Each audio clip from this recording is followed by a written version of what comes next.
This is Mona Tancha, President of NCSM, and welcome to Learning with Leaders, the Bold Mathematics Leadership Series.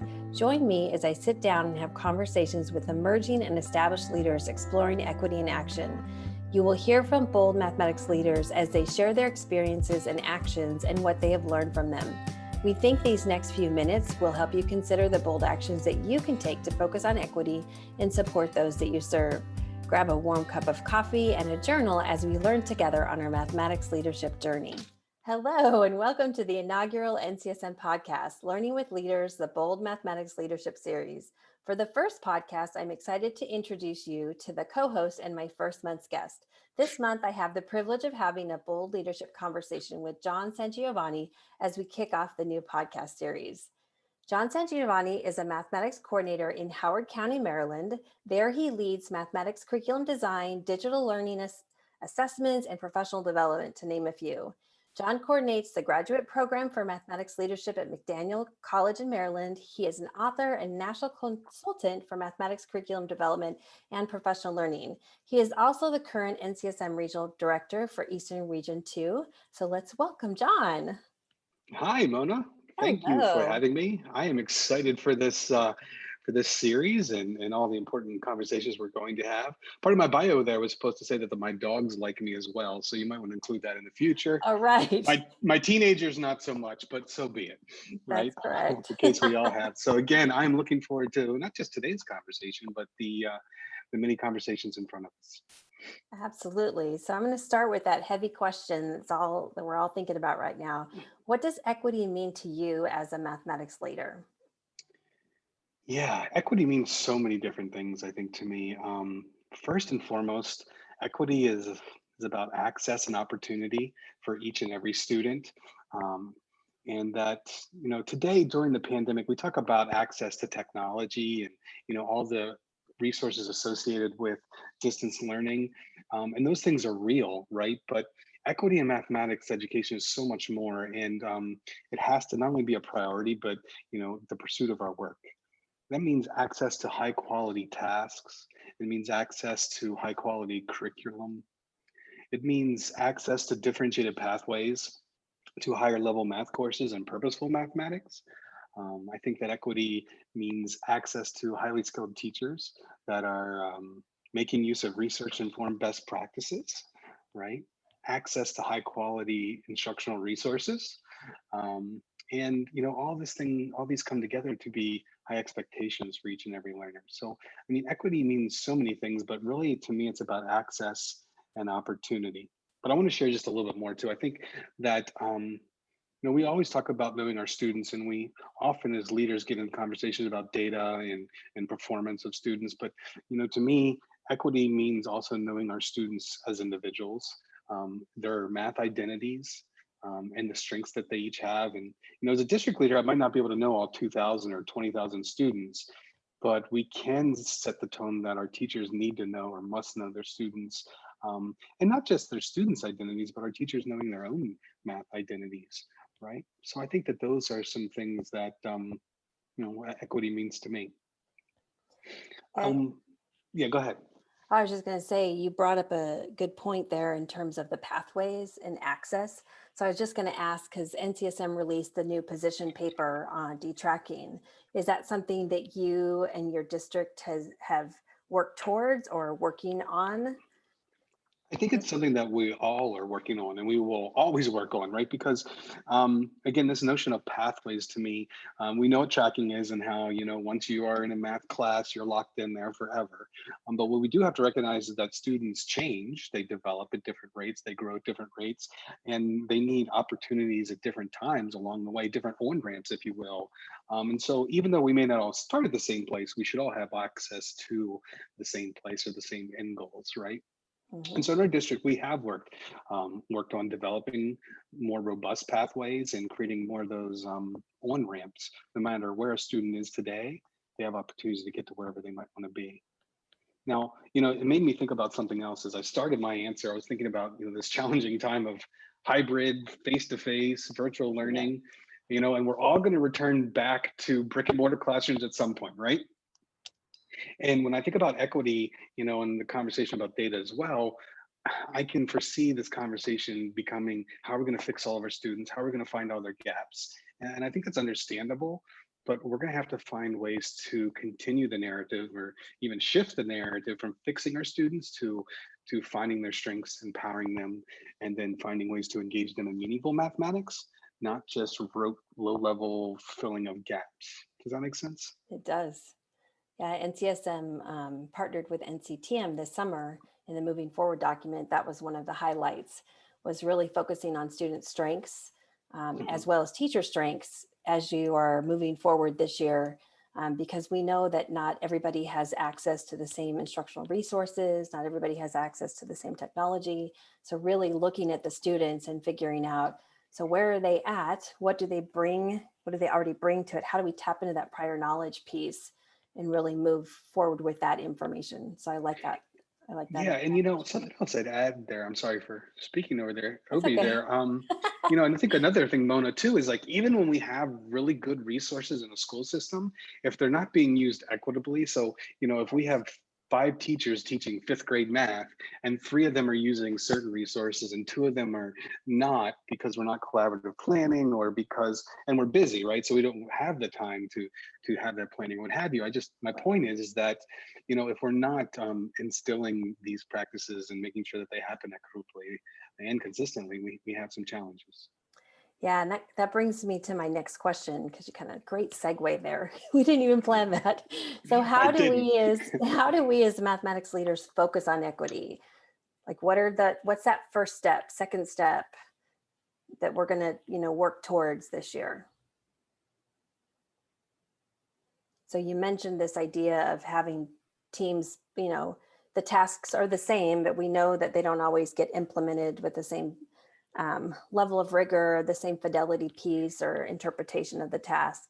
So what do we do for, as a mathematic leader, to support teachers and those we serve to really focus in on equity? Yeah, I think as a leader, you're constantly thinking about equity, and it has to be at the forefront of everything that we do, every message that we send, every resource that we provide, and every professional learning session that we design, right? We have to focus on instilling those beliefs in all of our stakeholders. This isn't just about our teachers, it's about our administrators, our students, and our communities as well. I think as a leader, one of the things we have to do is constantly advocate for equity. We have to consistently look for um, equities, and more importantly, inequities in our own programs. And I have to share that, I'm proud of the math program that we've designed and that we, have implement, or that we do implement in our district. But I also know that every day I think about how we can make it better for more students. And that, I think, is probably a driving force, not just for me, but for many other leaders, and something I believe is something a leader has to do. I think that we, work to provide professional learning to make sure that all stakeholders are aware about what we mean by equity, and not just equity, but effective teaching practices that help us realize that equity. One more thing I think I would add, and this is where being a part of NCSM and other professional organizations is so important. We have to continuously invest in ourselves and thinking about the story is never done. And so I need to continuously read, have conversations, sometimes hard conversations with colleagues about what I think equity, and not just what it is, but what I need to do to better realize it. And then I think another thing that we need to do as leaders too is continuing to build a more robust story of evidence and student understanding, and balancing out different measures of success, and finding different ways to show that our students are successful beyond 97% or something of that nature, right? Yeah, that made me think of, you had stated, look for inequities. And so when we think about our current processes right now with the whole virtual or not virtual setting and trying to gather evidence of student learning, right? And what that looks like, how do we do that in a way, that's going to capture evidence of student learning, and not just, because some of the teacher teams that I've been working with this year are really struggling with what that assessment evidence is going to look like, because there, it's easy to create an assessment where it's graded by a, Google Forms or Hmm. any other system. So like, are there things that you would recommend, or that you have tried, or you've seen teacher teams try to really support that strong evidence of student learning piece? Yeah. Yeah, I think there's a lot that we have to do there. I think one of the things we have to do is honor other pieces of evidence, right? Right. And often, if it's not a standardized test or something that can be graded very easily, we don't know that it's a meaningful data point, or if it's not out of 100 points, it's a problem or something like that. And so, I think some of our work is to continue looking at student thinking, and being comfortable with not always having a percent grade as evidence of student understanding. And what that also means, though, that we're asking the right questions. And so a lot of our work in our district, and I imagine many other leaders encounter this too, and that is, what are good questions, but what are good, what are good assessment tasks? What are the things that let me really dig deeply into what students know, but more importantly, how they think and reason, and using that as information. I often joke, you know, a student who gets an 88% on a fraction test doesn't necessarily tell me what they know about fractions. And Right. so we have to find other ways to offset that information. But you also talked about in this world how challenging it is, and that you've been working with teachers. And I think that's a really good point too, Mona. As leaders, one of the things we have to make sure we are doing a lot of, and that is working with teachers, right? Being present in classrooms, having conversations with teachers, exchanging ideas, and seeing the work that they are doing, so that we can give meaningful, not just feedback, but Right. options and alternatives. Yeah, I think for me this year, that's been my sort of challenge that I'm up for, in terms of, if we're going to focus on equity, we have to include student voice in some way, shape, or Mhm. form, because we don't know what's going on in a child's background, right? So really hearing from students in some way, shape, or form really will help us kind of tackle where they're at and really understand their thinking. Yeah, and I think that has a lot to do with that honor piece too, and that is like, when we're doing survey information, or we're trying to, ask students about their thoughts about the math that they're learning, or how they see themselves as mathematicians and things of that nature, be they journal entries or something like that. We have to find a way for that evidence to be part of the conversation as well. Yeah. And I think one of the challenges that teachers face from time to time, and principals for that matter, are district pressures or administrative pressures to focus on certain performance metrics. And so I think another thing that leaders we have to do is, again, advocate for other forms of evidence, right? And we have to help our principals recognize the value. I think many of them do. They're just not sure how to work it into some of their school improvement plans, or data conversations of Right. those cases, right? Absolutely. Well, thank you so much for sharing your ideas around equity, and what are things that you're doing as a leader to really focus on equity. The series that we have created for this podcast is all around those equity and the actions that math leaders take. So, what excites you about this series as we Yeah. move forward? Yeah, the series is really exciting. As a math leader, I can't wait to listen to all of the different speakers. I'm thinking about the first four, especially, and some of the great things that they'll share that I can, well, reflect on myself, and then think about how I can make them actionable, right?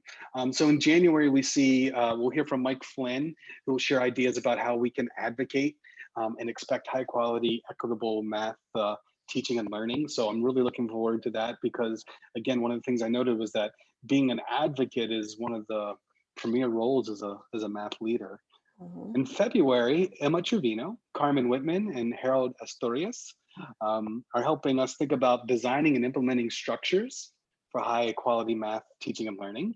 And again, without that structure and without certain procedures, systems, and tools in place, we may fall short of our goals in terms of equity. In March, Tracy Zager and Alhum Kazame are helping us think about empowering and nurturing a shared culture for productive professionalism. And again, when we think about stakeholders and empowering them, and spreading the voice of advocacy, that will be a really, really good podcast to listen to. And then in April, Beatrice solution will help us think about that evidence that we just talked about, right? How do we monitor and act on evidence of student learning? And so I think these first 4 podcasts in the series are going to be really great listens for all of us. Looking forward to those.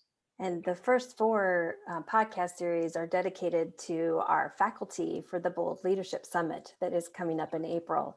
So we're going to get a preview of their content, their sessions, and their conversations, so we can kind of gear up for what April's going to bring for us in terms of our own professional learning.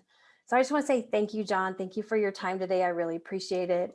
And I'm looking forward with excitement for the rest of these podcasts throughout the year. Thank you. I am too. Thank you.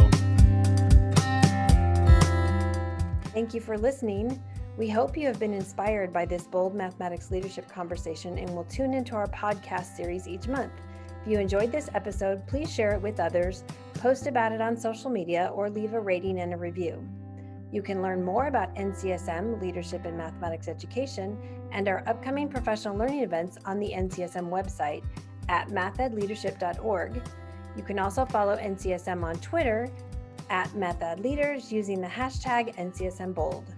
Thanks again.